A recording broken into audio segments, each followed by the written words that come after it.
কেন লাইটা ইল্লাল্লাহ করছে না তারা? কিন্তু এরপরে আল্লাহ বলছেন ওরা ঈমান আনে নাই। এর মানে ওয়াইদা লাকুল্লাযিনা আমানু ক্বালু আমান্না, যখন ঈমানদারের সাথে দেখা হয় তখন বলে ঈমান আনছি।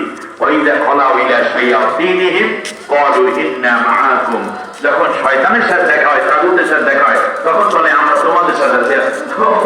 কি করো না গোরা, ওই হুজুরদের সাথে মোটামুটি ছিলাম, আসলে ওটা তো আমি দেবো, আমরা তাহলে কিছু বেশি ভালো নিয়ে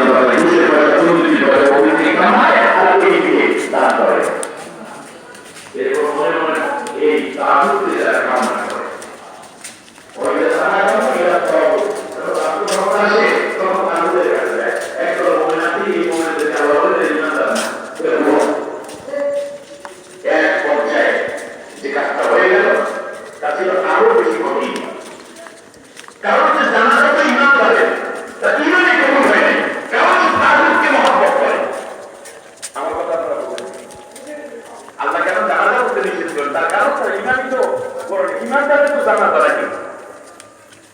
আল্লাহ নবী আরো সামনে গেলেন ব্যতীত নবীর মন খারাপ। এবার আল্লাহ ডাক দিয়ে কয় ওয়ালা তাকুম আলা কবরিহি মা তাবাদা, কশিন কালেও তুমি এদের কবরস্থানে আসবা না, কবর জিয়ারত করতে আসবা না।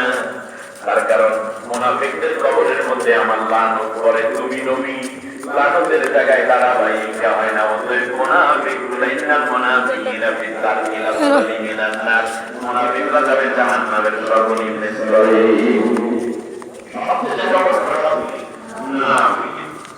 আল্লাহ সুবহানাহু ওয়া তাআলা এবার